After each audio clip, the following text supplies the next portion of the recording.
Hello students, good morning. Welcome to SK education centre BJP. आज है 27 मई 2021। तो आज हम 27 मई का करंट अफेयर डिस्कस करने जा रहे हैं।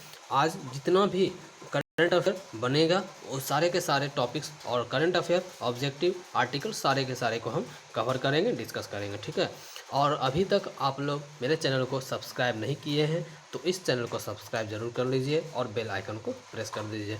और इस वीडियो के लिंक को जहां भी आप लोग एजुकेशनल ग्रुप से जुड़े हुए हो, फेसबुक, इंस्टाग्राम, ट्विटर, व्हाट्सएप, कहीं से भी, तो वहां आप इसके लिंक को शेयर कर दीजिए और इस वीडियो को लाइक कर दीजिए ताकि आपको बीच में स्टडी को छोड़ के कहीं जाना ना पड़े, क्योंकि बीच में स्टडी छोड़ के जाना हुआ डिस्टर्बेंस, ठीक है।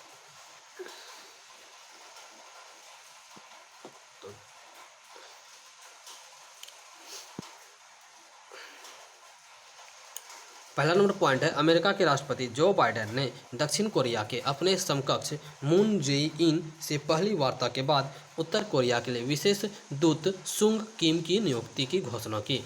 दूसरा नंबर प्रश्न है, नेपाल की राष्ट्रपति विद्यादेवी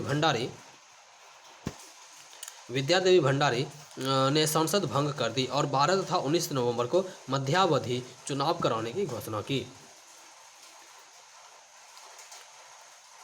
तीसरा नंबर है, फीफा अंडर 17 महिला फुटबॉल विश्व कप अगले वर्ष 11 से 30 अक्टूबर तक भारत में होगा। चौथा नंबर है, आयुष मंत्रालय ने एक समर्पित सामुदायिक सहायता हेल्पलाइन शुरू की है। इसके जरिए कोविड-19 की चुनौतियों के समाधान के लिए आयुष आधारित उपाय बताए जाएंगे। पाँचवां नंबर है, रक्षा अनुसंधान एवं विकास संगठन डीआरडीओ की प्रयोगशाला defence institute of physiology and allied sciences DIPAS ने सीरो निगरानी के लिए एंटीबॉडी पहचान आधारित किट डिपकोवैन डीपास VDX कोविड-19 IgG एंटीबॉडी माइक्रोवेव एलिसा विकसित की है। छठा नंबर है, भारतीय नौसेना के पहले विध्वंसक जहाज INS राजपूत को दिनांक 21 मई 2021 को 41 गौरवशाली वर्षों तक राष्ट्र की सेवा करने के बाद विशाखापत्तनम से नौसेना डॉकयार्ड में कार्य मुक्त कर दिया। 7 नंबर है, केंद्रीय ग्रामीण विकास, कृषि और किसान कल्याण, पंचायती राज और खाद्य प्रसंस्करण उद्योग मंत्री नरेंद्र सिंह तोमर ने national mobile monitoring software NMMS app और एरिया ऑफिसर मॉनिटरिंग ऐप का वीडियो कॉन्फ्रेंसिंग के माध्यम से लोकार्पण किया। 8वां नंबर है, पुणे में वायु गुणवत्ता में उत्सर्जन के विभिन्न स्रोतों के अंशदान को समझने के लिए सर्वाधिक प्रतीक्षित पुणे उत्सर्जन वस्तु सूची को SPPU विश्वविद्यालय के उप कुलपति प्रोफेसर नितिन कलमारकर ने जारी किया। नाम भी अल्टर से रहता है। अच्छा, 9 नंबर है, दक्षिण कोरिया को आम का निर्यात बढ़ाने के प्रयासों के तहत कृषि और प्रसंस्करण खाद्य उत्पाद निर्यात विकास प्राधिकरण अपेडा ने सियोल स्थित भारतीय दूतावास और Indian chambers of commerce Korea ICCK के सहयोग से वर्चुअल क्रेता विक्रेता बैठक VBSM का आयोजन किया। 10 नंबर है, उत्तर प्रदेश सरकार ने म्यूकर माइकोसिस यानी ब्लैक फंगस के बढ़ते संक्रमण को देखते हुए इसे महामारी घोषित कर दिया गया है। करंट अफेयर से जो स्टैटिक जीके हर एक एग्जाम में पूछा जाता है, तो इसको डिस्कस करते हैं। ज्वाइंट रॉक बी हनी किस राज्य का एक जनजातीय उत्पाद है? आंसर होगा तमिलनाडु। तमिलनाडु के मलयाली ट्राइब्स से प्राप्त शहद का एक अनोखा प्रकार विशाल का rock bee Honey tribes India संग्रह में जोड़ा गया। दूसरा नंबर प्रश्न है, विश्व का सबसे बड़ा मल्टी स्पोर्ट्स इवेंट ओलंपिक खेलों का 2028 संस्करण कहां पर निर्धारित किया गया है? तो आंसर होगा USA। दुनिया के सबसे बड़े मल्टी स्पोर्ट्स इवेंट ओलंपिक खेलों का 2028 संस्करण संयुक्त राज्य अमेरिका में आयोजित होने के लिए निर्धारित किया गया था। तीसरा नंबर प्रश्न है, दिसंबर 2020 तक भारतीय तटरक्षक के वर्तमान महानिदेशक कौन थे? तो आंसर होगा कृष्णस्वामी नटराजन।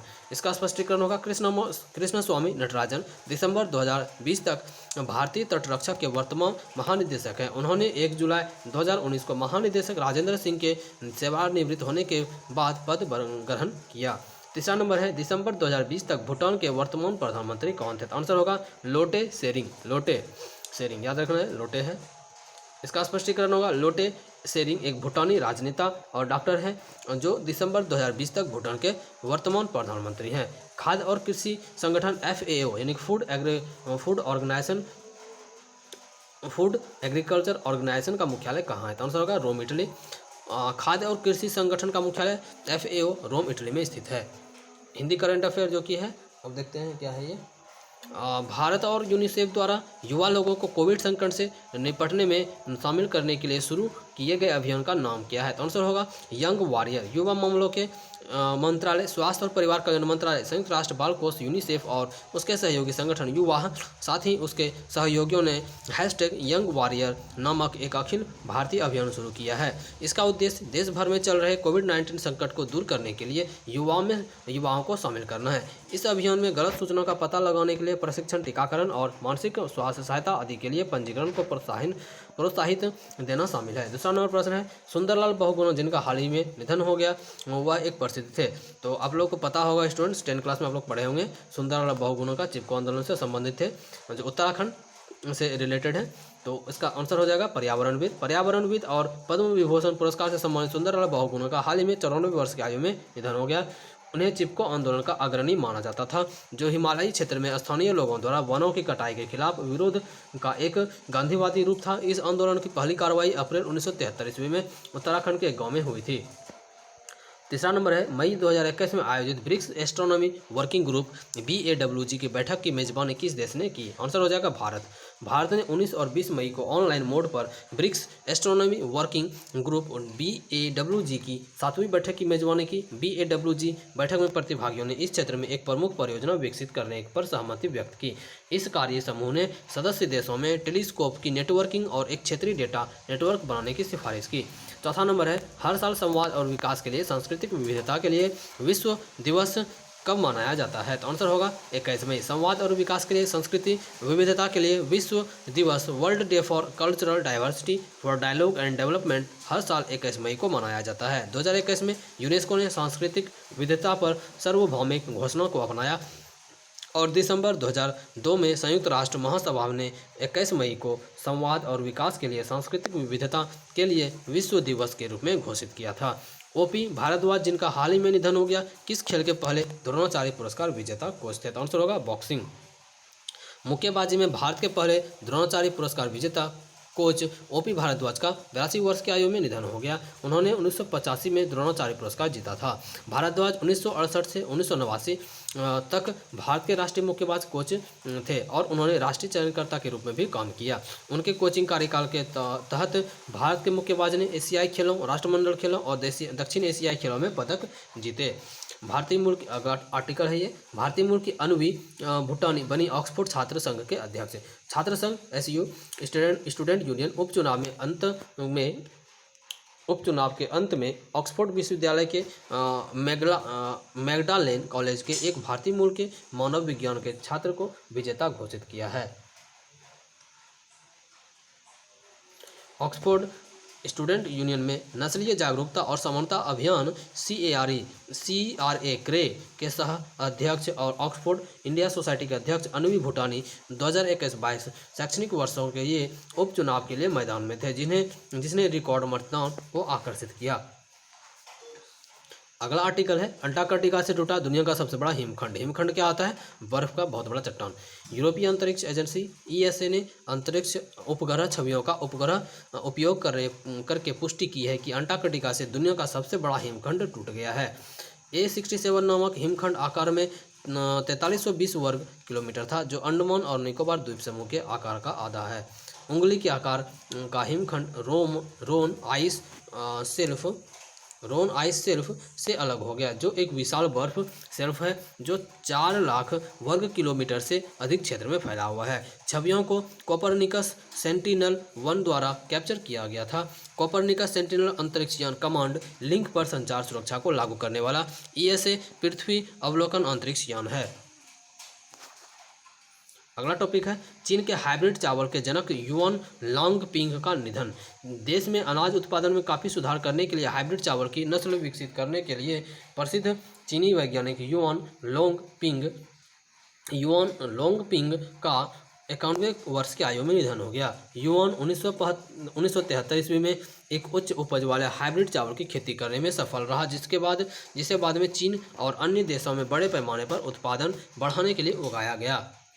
अगला टॉपिक है भारतीय राष्ट्रमंडल दिवस जो है 24 मई को है। राष्ट्रमंडल दिवस यानी कॉमनवेल्थ डे हर साल मार्च महीने के दूसरे सोमवार को मनाया जाता है। हालांकि भारत में एक अन्य राष्ट्रमंडल दिवस 24 मई को भी मनाया जाता है। इसे एम्पायर डे के रूप में भी जाना जाता है। राष्ट्रमंडल दिवस भारत और ब्रिटेन के अन्य उपनिवेशों में ब्रिटिश साम्राज्य के गठन की याद दिलाता है। इस वर्ष राष्ट्रमंडल दिवस की थीम है एक साझा भविष्य प्रदान करना।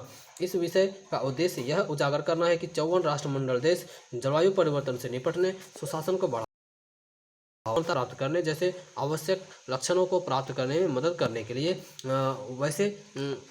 लिए कैसे नवाचार संयोजन को और परिवर्तन कर रहे हैं। महारानी विक्टोरिया जिनका 22 जनवरी 1901 को निधन हो गया की मृत्यु के बाद पहली बार एम्पायर डे मनाया गया था।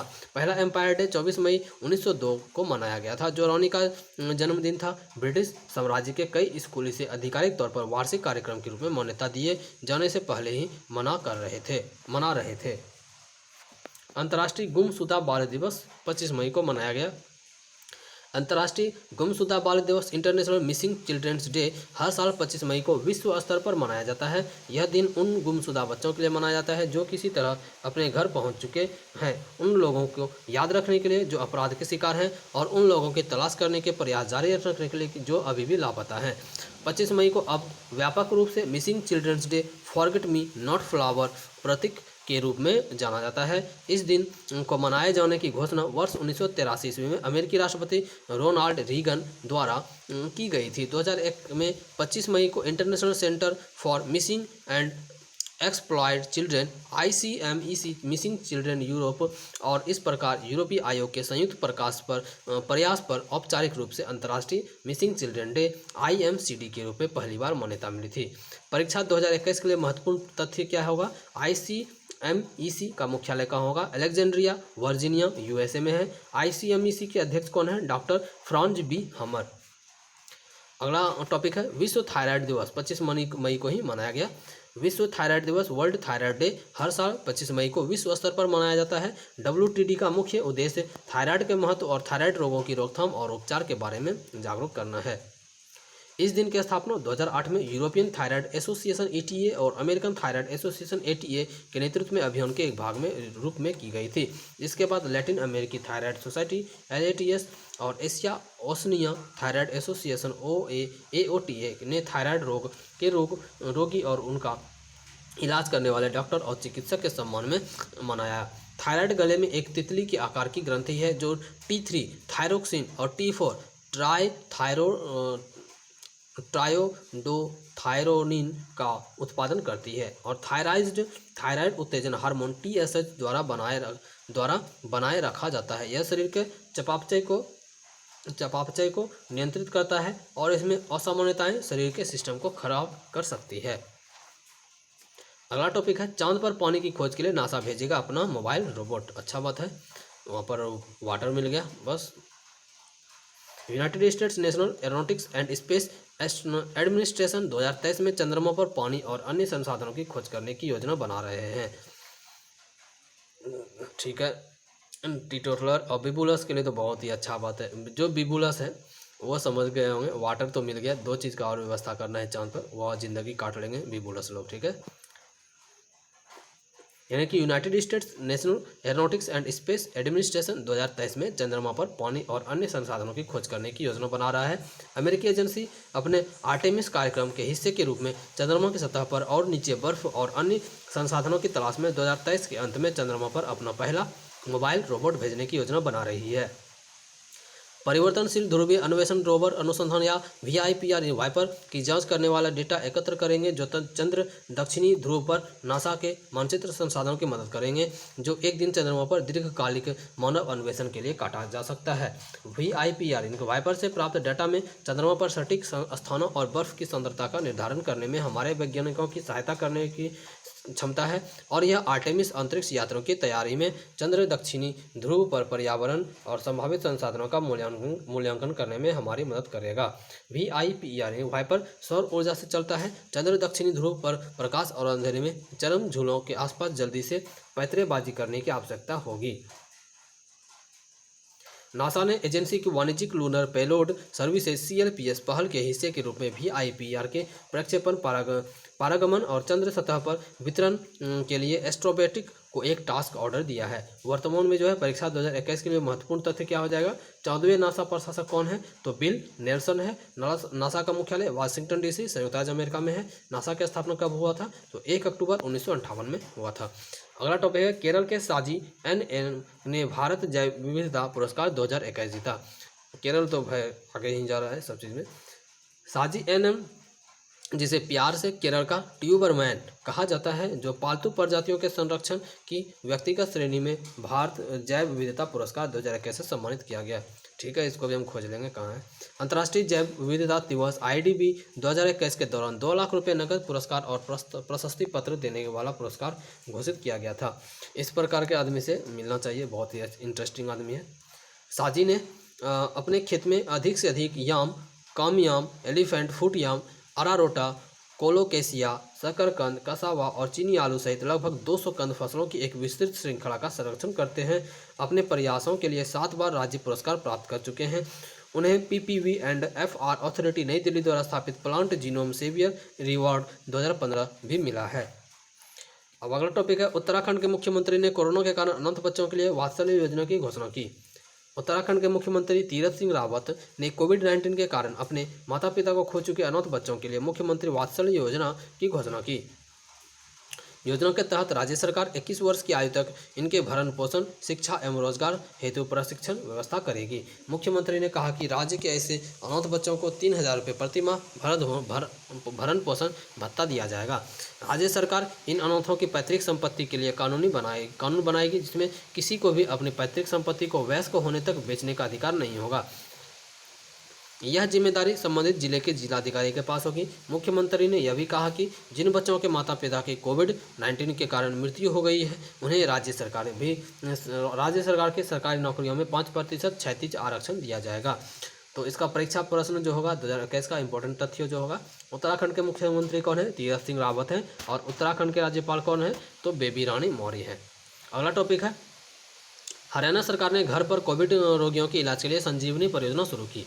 हरियाणा सरकार ने एक कोविड विरोधी संजीवनी परियोजना शुरू की, जो ग्रामीण क्षेत्रों में रहने वाले लोगों को कोविड-19 के हल्के से मध्यम लक्षणों वाले लोगों के लिए घर पर पर्यवेक्षित और त्वरित चिकित्सा देखभाल प्रदान करेगी। यह परियोजना ग्रामीण क्षेत्रों में चिकित्सा देखभाल का विस्तार करने के लिए शुरू की गई है, जहां कोविड-19 की दूसरी लहर और संबंधित उपचार के बारे में जागरूकता कम है। यह उन लोगों के लिए है जिन्हें उसकी सबसे ज़्यादा ज़रूरत है। चिकित्सा देखभाल लाने का एक महत्वपूर्ण कदम है, और जब उन्हें इसकी सबसे ज़्यादा ज़रूरत है तो चिकित्सा सलाह के दायरे में योग्य डॉक्टरों से आगे बढ़ाया जाएगा। और क्योंकि यह अंतिम वर्ष और प्री फाइनल वर्ष के 200 मेडिकल छात्रों और इंटर्न को सलाहकार और विशेषज्ञों से जोड़कर जुटाएगा। ये इस पहल में घर घर जागरूकता अभियान के अलावा एम्बुलेंस ट्रैकिंग, ऑक्सीजन आपूर्ति, अस्पताल की ऐसे महत्वपूर्ण संसाधनों का प्रबंधन करने के लिए एक एकीकृत कमान और नियंत्रण केंद्र शामिल है। इस प्रकार यह जिला प्रशासन को संपूर्ण संस्थान स्वास्थ्य प्रणाली पर एक विहंगम दृष्टि रखने में मदद करेगा। परीक्षा 2021 के लिए महत्वपूर्ण तथ्य क्या हो जाएगा। हरियाणा की राजधानी चंडीगढ़ है। हरियाणा के राज्यपाल कौन है, सत्यदेव नारायण आर्य है। हरियाणा के मुख्यमंत्री मनोहर लाल खट्टर है।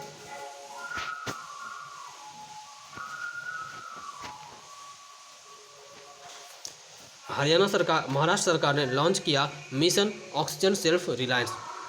महाराष्ट्र सरकार ने राज्य की ऑक्सीजन की ज़रूरतों को पूरा करने के लिए मिशन ऑक्सीजन सेल्फ रिलायंस परियोजना शुरू की। इस योजना के तहत ऑक्सीजन उत्पादन उद्योगों को विशेष प्रोत्साहन दिया जाएगा। वर्तमान में राज्य की ऑक्सीजन उत्पादन क्षमता 1300 मीट्रिक टन प्रति वर्ष है। विदर्भ, मराठवाड़, धुले, नंदुरबार, रत्नागिरी और सिंधुदुर्ग क्षेत्रों में स्थापित इकाइयां अपने पात्र अचल पूंजी निवेश के 151% तक प्रोत्साहन के लिए पात्र होंगी, और शेष महाराष्ट्र में स्थापित इकाइयां सामान्य प्रोत्साहन के 100% तक की पात्र होगी। सरकार सकल SGST, स्टाम्प ड्यूटी, बिजली शुल्क और 5 साल के लिए बिजली लगातार लागत की यूनिट सब्सिडी और 50 करोड़ रुपए तक के निश्चित पूंजी निवेश वाले MSME इकाइयों के लिए ब्याज सब्सिडी पर भी रिफंड देगी। परीक्षा 2021 के लिए महत्वपूर्ण तथ्य क्या होगा।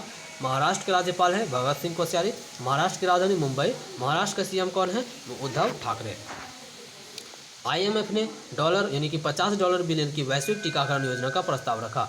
अंतर्राष्ट्रीय मुद्रा कोष ने $50 बिलियन की वैश्विक टीकाकरण योजना वैश्विक टीकाकरण योजना का प्रस्ताव किया, जो 2021 के अंत तक वैश्विक आबादी का कम से कम 40% और 2022 की पहली छमाही तक कम से कम 60% को कवर करेगी।